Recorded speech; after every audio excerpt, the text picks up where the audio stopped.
Was Tyson Fury overrated all along, or is Alexander Usyk just too bloody good?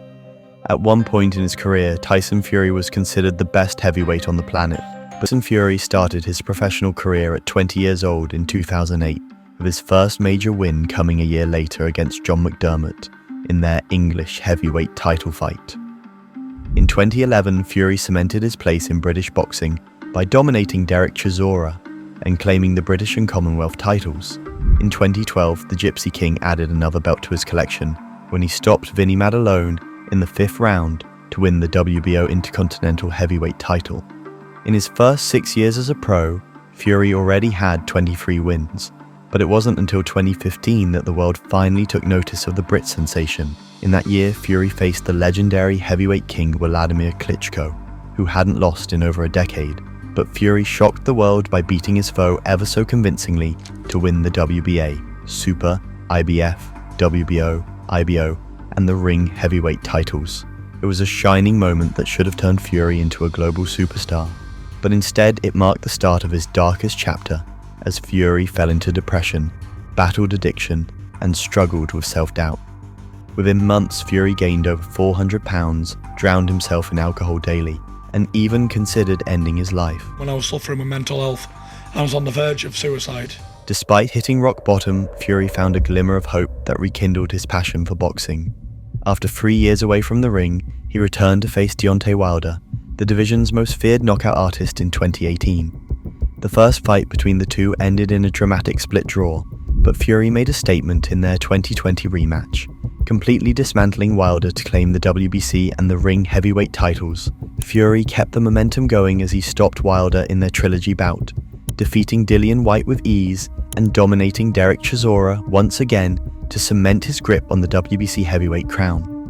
The stage was now set for the undisputed showdown with Alexander Usyk, but Fury made a massive mistake by taking up what he considered was a tune-up fight against Francis Ngannou in October 2023, just 2 months before his showdown with the Ukrainian. Fury was all cocky and brash heading into the fight, thinking that the debuting Ngannou had nothing to offer. I'm going to knock that big stiff spark out. Oh, my son! And there's nothing he can do about it. No matter who he trains with, no matter what he brings on the night, I'm knocking you spark out on Saturday night. Game over. Out cold. No problem. Out cold. I think you said out cold. Out cold. You get knocked spark out. Without a doubt, that right hand is going to detonate right in your face, you big ugly dotter. Fury was unpleasantly surprised when the two entered the ring, and Ngannou floored him with a clean left hook in the 3rd. Though Fury survived the scare, Ngannou went toe-to-toe with him, and many thought he had done enough to win after 10 rounds of battle. However, Fury was given the fight by the narrowest of margins. You're in there on the night. I done the best I could. That's it. And I thought he won the decision. A lot of people thought he won the decision. It's a very close fight. I mean, you can maybe say that Tyson Fury, you could kind of see an argument that he maybe could have won. I don't think so, though. Fury was too beaten up to face Usyk in December, pushing their long-awaited clash to February 2024. But even that didn't pan out, as delays kept piling up. Finally, the fight everyone had been waiting for took place in May. Now, before he dive into that clash of behemoths, please show us some love by subscribing and turning on those notifications. Despite getting tested to his limit by a debuting boxer, Fury came out hot during the press conferences. I'm going to bust him. Sausage, ugly little man, rabbit. Run, rabbit, run, run. Yous are all dossers. He's getting knocked out, and yous two are going to be working for me carrying me bag slinks. Look at him, his heart's pounding now. He's like a little pussy with an earring in. Shit house. His bollocks have shriveled up now, they have. Little sausage. I don't sissy more with an earring speak. in. You pussy.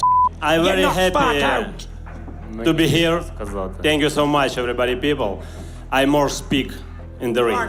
When the Lord gives me Tyson in my hands, I will make my job.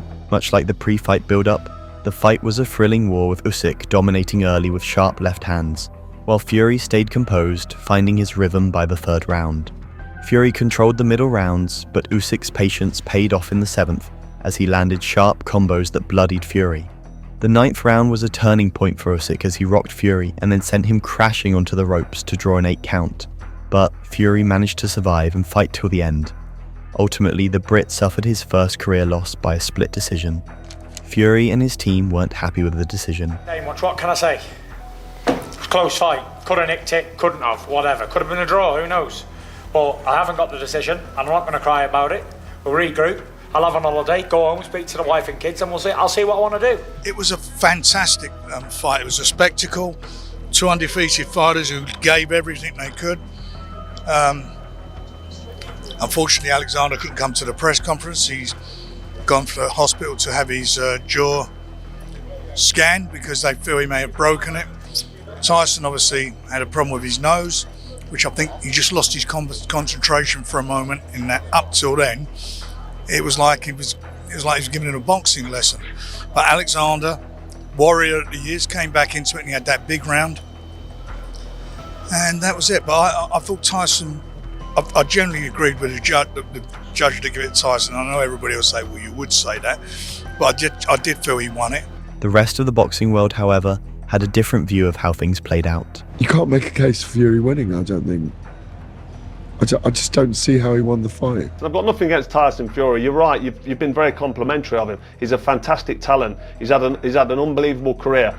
I think his legacy is questionable. If you look at his CV, look who he's beat. He's got Klitschko and he's got Deontay Wilder. The Klitschko fight was a bit of a stink. I'm not going to rubbish him, but his CV doesn't stack up. Now he's stepped up, or he's been asked to step up to the plate, and he has done. He's fought Usyk.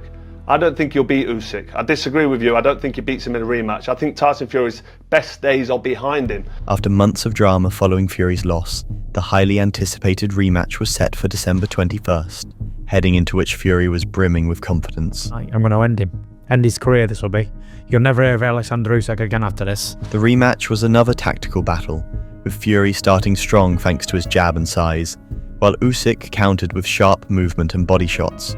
Fury landed notable rights, including a fifth-round uppercut, but Usyk's combinations and a big left in the sixth kept him in the fight. Fury relied on clinching and his bulk to disrupt Usyk's flow, but the Ukrainian stayed active, landing clean shots late, including in the 11th. Both had moments in the final round, but neither dominated, leaving the close fight to the judges after 12 engrossing rounds. After 12 rounds of war, Usyk was declared the winner once again, and this time, Fury was way more upset than the first time. I thought I won that fight again. I think I've got Larry Holmes here. I thought I've won both fights. But then again, I've gone home with 2 losses on my record now, so there's not much I can do about it. I can just fight my heart out and do the best I can. But again, I'll always believe until the day I die, I won that fight. After 2 tough losses to Usyk, Fury finds himself at a crossroads, because at 36, the climb back to title contention feels steep, and with time not entirely on his side, the pressure's on. Can he reinvent himself and defy the odds, or has the ship sailed on his championship dreams? Much like Fury, UFC welterweight Colby Covington is now in a tough spot after his recent loss. The defeat has left him in a precarious position in the division, and he is now fighting to stay relevant. So make sure to check out his downfall too.